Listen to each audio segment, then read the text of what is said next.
굉장히 길지요. 시편 중에 제일 긴 시입니다. 근데 이게 대충 어느 시절로 생각을 하냐면 이스라엘 백성들이 바벨론 포로가 되었습니다. 그때 이 포로가 되었을 때 바벨론에서 이스라엘 백성들이 느꼈던 것, 우리가 어쩌다가 이 지경까지 이르렀을까? 그리고 그곳에서 이제 깨달은 것이 있습니다. 우리가 말씀을 떠나서 말씀을 순종하지 못해서 우리가 이곳까지 왔구나. 그래가지고 이제 그때 회당 운동이 일어나고 모여서 같이 말씀을 봅니다. 그리고 이제 말씀 운동이 일어나게 됐습니다. 근데 이 시편 119편은 바벨론 포로 후에 이제 말씀을 삶의 표준으로 삼았던 이제 유대인, 경건한 유대인 제사장이 쓰지 않았을까, 그렇게 추측을 하고 있습니다. 이제 이 시편 119편은요 히브리의 알파벳 그 순서대로 8절씩 씁니다. 그러니까 히브리 알파벳 숫자가 22개니까 8개씩 쓰니까 이제 176절이 된 거예요. 그래서 이 전체 내용은 토라를 찬양하는, 하나님 말씀을 찬양하는 것이 됩니다. 1절부터 8절까지는 이 시의 서론입니다. 이게 요약을 하면 말씀 순종이 인생을 살아가는 열쇠다, 이제 그런 의미가 돼요. 그리고 여기서는 불의하고 힘든 그 세상에서 예수 믿는 사람들이 살아남아서 행복할 수 있는 기초가 뭔가, 그게 말씀이다, 그 얘기를 하고 있지요. 이제 1절에서 말씀은 무엇을 의미하냐면 토라, 그러니까 이걸 좁게 말하면 율법, 넓게 말하면 모세오경, 또 이제 구약 전체도 가르칩니다. 우리한테는 말씀이 뭘 가르칩니까? 신구약 성경 다 포함됩니다. 신구약 성경이 우리에게 말씀으로 주어진 거죠. 그러니까 우리가 더 복받은 사람이에요. 근데 이 말씀을 순종하는 자가 복이 있다, 그렇게 이제 1절에서는 말을 하고 있고, 2절에도 같은 얘기예요 사실은. 근데 온 마음 다해 하나님을 구하는 자도 자가 복이 있다. 말씀을 순종하는 자가 복이 있고 하나님을 전심으로 찾는 자가 복이 있다 그랬으니까 결국은 같은 얘기죠. 왜 그런가 하면 하나님은 말씀을 통해서 자신의 뜻을 나타냅니다. 그러니까 같은 거죠. 그리고 이제 하나님을 전심으로 구하는 자는 말씀을 통해서 하나님의 마음을 압니다. 달리는 우리가 알 수가 없어요. 하나님 마음을 알고 하나님 뜻을 깨닫습니다. 그리고 이제 거기에 맞춰서 삶을 살아갑니다. 이 사람들이 복이 있다, 그렇게 얘기를 하고 있죠. 이제 하나님께서 말씀 주시는 것은 우리를 이것도 하지 마라, 저것도 하지 마라, 뭐 어쩌고 저쩌고 그래서 얽어매기 위해서 주신 것이 아니라 우리에게 복을 주시기 위함이다. 그게 이제 시편 119편이죠. 이제 9절부터 16절까지를 봅시다. 하나님께 열중하는 마음을 어떻게 해야 우리가 하나님을 열중하는 마음을 가질 수 있을 것인가가 나오죠. 이제 9절은 우리가 다 좋아하는 구절이고 다 알고 있는 구절. 한번 보십시다. 청년이 무엇으로 그의 행실을 깨끗하게 하리이까? 주의 말씀만 지킬 따름이니이다. 이 한 절이 재밌죠? 질문이 있고 바로 대답이 있습니다. 그러니까 어떻게 하면 될까 해가지고 대답이 나오는 거예요. 그러니까 이 청년이 그의 행실을 무엇으로 깨끗하게 하리까? 그랬더니 우리가 하나님을 말씀에 순종할 때, 따를 때 이게 가능하다, 그 얘기죠. 하나님을 믿는 사람들이 하나님께서 열중해서 살려고 하지요. 우리 속마음은 다 그게 있어요. 그런데 세상 속에 살면서 이게 쉽지가 않은 거예요. 그런데 그 방법이 바로 뭐냐? 말씀을 따라가면 이게 가능하다, 그 얘기가 되는 겁니다. 그리고 이제 하나님께 그 열중하는 마음이 어떻게 구체적으로 나타나는가, 그게 이제 10절부터 나옵니다. 전심으로 주를 찾음으로. 전심으로 있죠. 어디 남겨놓은 게 아니라 이 전심으로 주를 찾는다는 말은 나는 아무것도 아닙니다. 그래서 나를 비우고 비인 자를 하나님께 내놓는 거예요. 그러면 하나님이 그걸 채우시는데 나를 채워가지고 하나님을 내놓고 하나님께 내놓으면은 잔이 이미 채워져 있으니까 하나님 부를 수가 없는 거예요. 그러니까 우리가 하나님을 전심으로 찾을 때는 마음을 비워야 돼요. 비인 잔이 돼서 비인 잔을 하나님께 올릴 때 하나님께서 그 비인 잔에 하나님으로 가득 채워주신다는 얘기가 됩니다. 그리고 이제 11절에서는 말씀으로 채워진 마음은 바로 그것이 죄에 대한 방어책이다. 말씀이 충만하면 죄를 이겨낼 수 있다. 그 말이죠. 그 말은 말씀이 나를 지켜준다는 얘기예요. 말씀이 내 마음속에 있으면서 나를 지켜주기 때문에 죄를 안 짓는 방어책이 될 수 있다. 그 말이죠. 그리고 이제 13절에서는 내 입술로 주님의 말씀을 선포함으로 하나님께 이제 열중할 수가 있습니다. 근데 어떤 분이 한 동네 가서 달이 한 날마다 복음을 선포를 합니다. 아무도 들어주는 사람이 없는데 매일같이 선포를 하니까 하도 딱해서 딴 사람이 가서 물었어요. 아니 아무도 들어주지 않는 거를 그렇게 몇 달을 날마다 가서 복음을 선포하느냐. 그러니까 이 선포자가 하는 말이에요. 저를 위해서 그렇습니다. 나도 그들과 같이 되지 않기 위해서 나를 지키기 위해서 말씀을 선포합니다. 그렇게 말했답니다. 그러니까 이 13절도 내가 말씀을 선포함으로써 하나님께 우리가 더 열중할 수 있다. 그 말이 되는 거죠. 그 다음에는 이제 14절에서는 주의 교훈을 따르는 기쁨은 큰 재산 가진 것보다 더 크다. 그렇죠. 돈이 얼마나 좋은데 주의 교훈 따르는 기쁨이 재산보다 더 크다고 이 시인은 말합니까? 이 시를 보면은 시 4편 7절 말씀도 같은 얘기죠.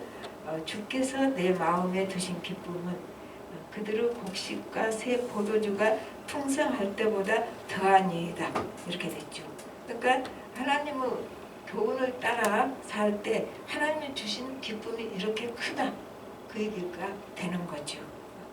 이제 한 전도사님이 젊은 총각 전도사님이 시골 교회를 가서 이제 섬기겠다고 갔습니다. 근데 이 사람이 전직이 태권도를 해서 유단자였어요. 유단자가 태권도 유자다가 갔는데 젊은 목사가 전도사가 오니까 동네 깡패들이 혼 좀 내주자. 그래서 흠씬 두들겨 팼습니다. 이 사람이 한 말도 않고 맞았어요. 그냥 자기 태권도 실력이 있지만 다 맞고 이제 너덜너덜해져가지고 집으로 돌아왔습니다. 방에 들어가 앉아서 내가 이러려고 전도사로 이 시골 구석까지 왔나 그 생각을 하고 있는데 하나님이 그 말할 수 없는 기쁨으로 충만해 주더라는 그런 간증이 있습니다. 그 말은 하나님 뜻에 순종해서 네가 여기 목회자로 왔으면 그 사람들이 때려도 맞으라는 거죠. 그래야 이게 복음이 제대로 들어갈 수 있지 않겠느냐. 네 실력 발휘해서 다 두들겨 패놓으면 어떻게 예수님이 사랑이라는 것을 전할 수 있겠는가. 그래서 그것에 대한 순종에 하나님이 큰 기쁨을 주셨다고. 그 기쁨은 뭐예요? 내가 두들겨 패서 통쾌한 것보다는 훨씬 더 기뻤겠죠. 그러니까 여기서 이 말하는 것은 재산보다도 말씀 순종하는 그때 하나님 주신 기쁨이 더 크다. 진짜 기쁨은 항상 어디서부터 와요? 내가 만드는 건 아니죠. 하나님이 주시는 기쁨이 언제나 큰 기쁨입니다. 그러니까 순종할 때 하나님 주시는 기쁨이 있다. 그 말이죠. 그리고 이제 15절부터 16절까지 다 합하면은 주의 말씀을 묵상하며 기도하고 또 기뻐하고 그 마음을 이제 마음속에 말씀을 잘 간직할 때 뭐가 있어요? 내 심령 속에 내적인 힘이 생깁니다. 우리 데살로니가 전서 2장 13절 열심히 암송했잖아요. 이 말씀이 또한 너희 믿는 자 가운데서 역사하느니라. 그러니까 내가 말씀을 기뻐하고 묵상하고 전념을 했더니 내 속에 능력이 생긴 거예요. 내적인 힘이 생긴 거죠. 그래서 우리는 내적인 힘을 뭐라고 하죠? 내공이 있다고. 저 사람 내공이 있다고. 건축이 아무리 건사해도 내공이 없으면 미치면 그냥 넘어지는 사람이에요. 그러나 비리비리해도 내공이 있는 사람은 강합니다. 그러니까 내공은 영적인 힘이에요. 그리고 영적인 에너지예요. 그래서 말씀으로 항상 채워져 있는 사람은 내공이 있고 영적인 힘이 있기 때문에 이것이 이걸로 끝나지 않죠. 내 속에 이 힘이 생기면 삶에서 이것이 나타나는 거죠. 삶으로 우리가 내가 원하는 길로 갈 수 있는 거죠. 내적인 힘이 있을 때만 가는 거예요. 우리가 결심해도 마음에 힘이 없으면 못 따라가는 거죠. 삶에서도 그것이 밖으로도 드러난다. 안에서 힘이 생겨야지 밖으로 우리가 그 힘을 발휘할 수 있다. 그리고 내 삶을 지킬 수가 있다. 그 말이죠. 그 다음에 17절부터 24절까지는 하나님의 말씀 통해서 지혜와 능력을 얻어 고난을 극복할 수 있다는 내용이 됩니다. 17절에 후대하여 살게 하소서 그렇게 나와요. 후대하여 17절만 보십시오. 주의 종을 후대하여 살게 하소서 그리하시면 주의 말씀을 지키리이다. 이제 이렇게 됩니다. 이 말씀이 무슨 말이냐면 나를 충분히 공급해 주소서. 이 공급이 뭡니까? 하나님의 은혜를 충분히 공급해 주소서. 그런 의미예요.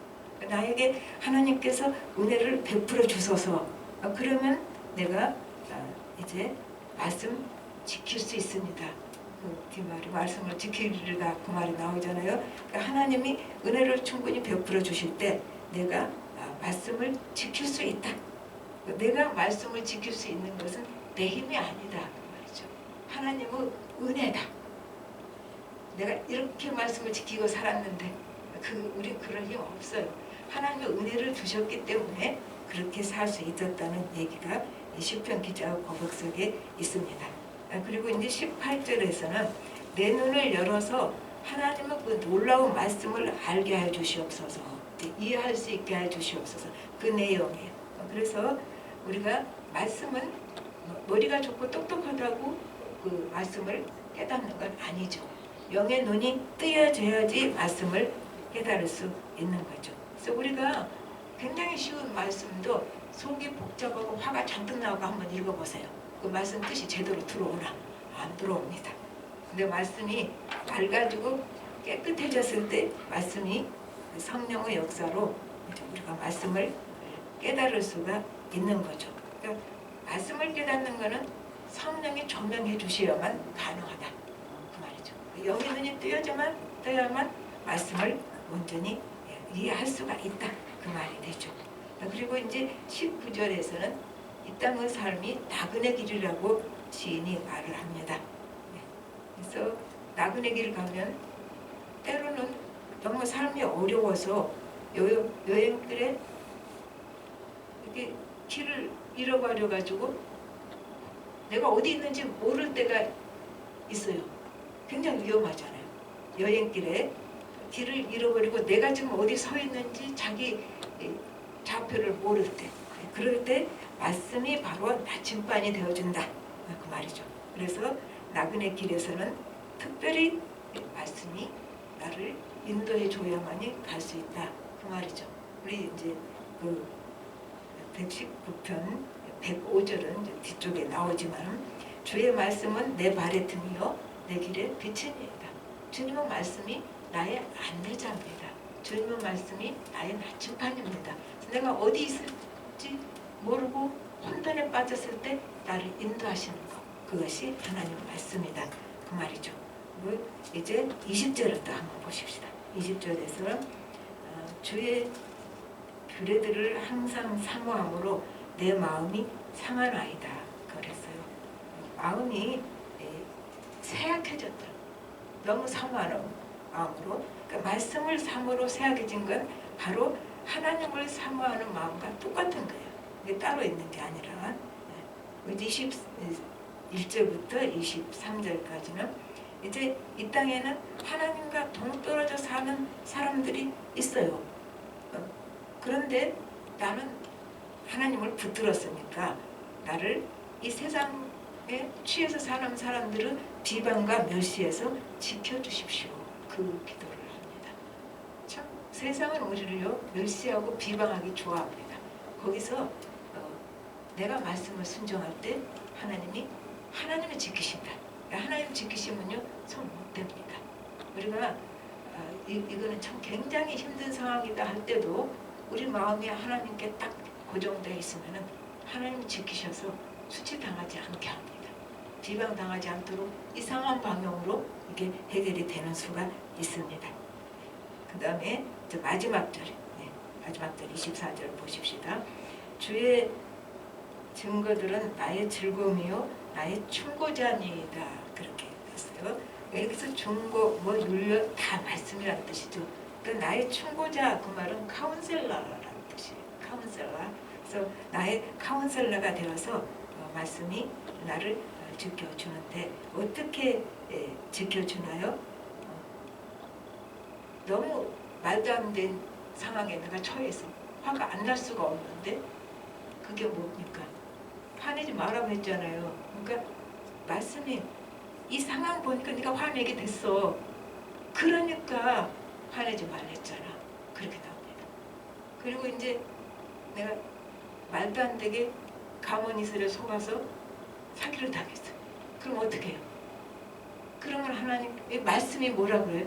그러니까 사랑하랬잖아. 우리가 다 사랑할 만한데 왜 사랑 안 합니까? 하지요. 근데 사랑할 수가 없는 상황에 있을 때 말씀이 사랑하라 그랬어요. 그러니까 사랑하랬잖아. 그거 그냥 언제나 우리가 사랑할 수 있는 사람이라면 이 말씀 안 주셨을 거예요. 내 배를 더 사랑할 테니까. 근데 사랑할 수 없는 상황에 빠졌을 때 우리는 사랑을 못합니다. 그래서 말씀이 그러니까 네 환경은 지금 그런 상황이야. 그러니까 사랑하랬잖아. 너무 힘들어. 그럴 때 말씀이 뭐라 그래요? 그러니까 인내하랬잖아. 이게 참 좋습니다. 그러니까 이 말씀들이 나를 계속 충고해 가는 거야. 그러니까 말씀이 이랬잖아. 그러니까 인내하라 그랬잖아. 이건 도저히 참을 수 없는 상황이니까. 그리고 늘 소망을 품고 기뻐하며 살아 그랬잖아. 나는 지금 전혀 기쁠 상황이 아닌데, 그래서 기쁜 마음도 없는데, 근데 말씀이 그러니까 기뻐하랬잖아. 그래서 참 우리가 내 상황과 정반대되는 말씀이 계속 우리를 휘어잡습니다. 그 말씀이 능력에 대해서 우리가 바른 길로 가게 인도를 하는 것입니다. 이제 말씀을 맺어봅시다. 율례, 율법, 증거, 교훈 다 나옵니다. 이게 다 그냥 하나님 말씀이라고 보면은 훨씬 우리가 해석하기가 쉬워집니다. 그리고 말씀을 깨닫는 것이 아까 지금 계속 나온 거 요약합니다. 하나님의 은혜로 우리가 말씀을 깨닫습니다. 또 말씀을 지키는 것도 하나님의 은혜로 지킵니다.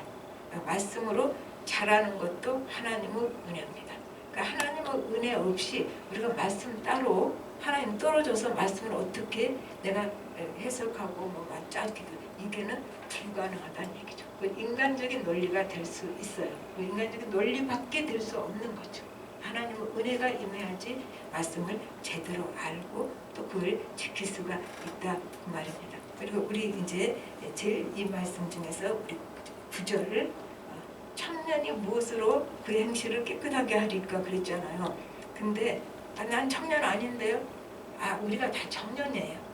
계속 잘하는 사람은 다 청년입니다.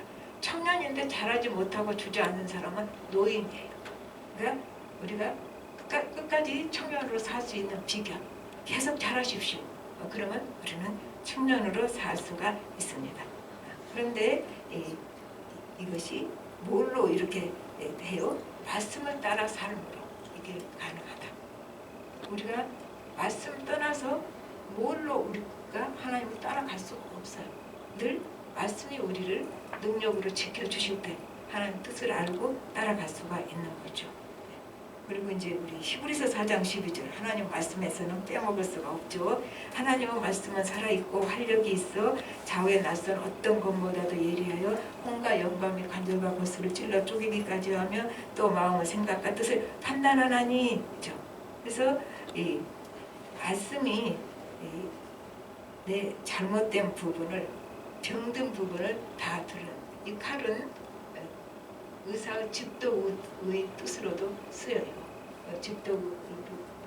집도를 말할 때 이렇게 이 칼을 단어를 씁니다.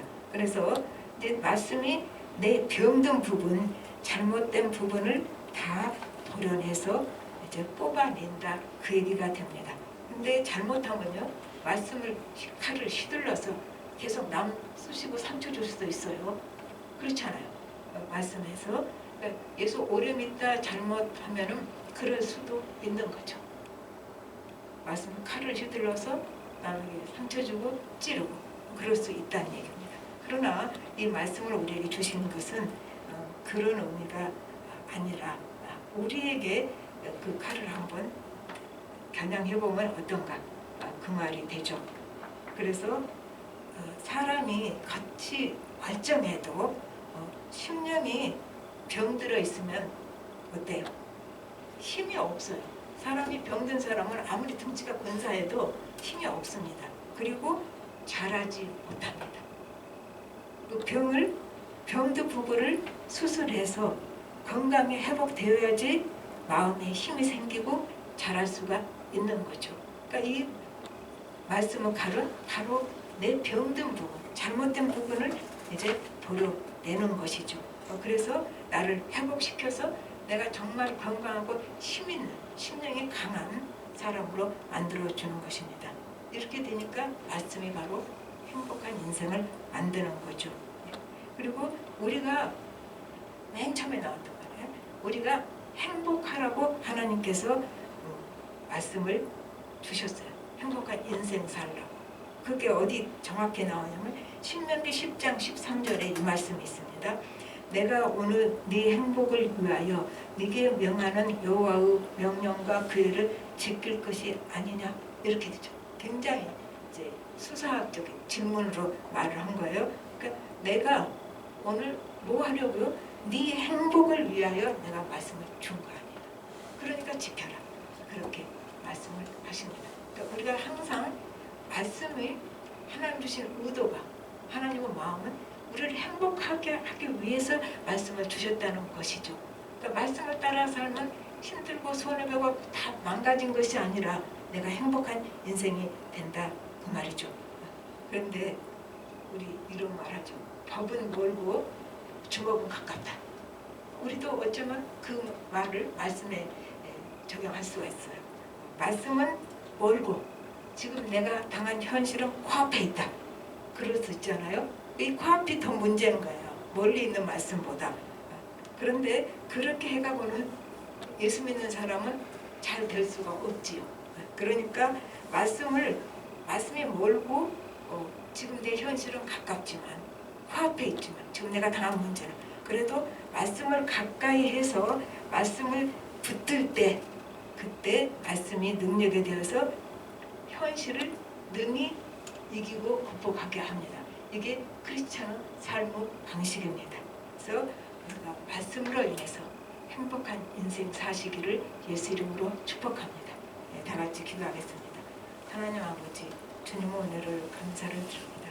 우리는 말씀을 너무 멀리 생각할 때가 있습니다. 혹은 말씀을 머릿속에만 가둬놓을 때가 있습니다.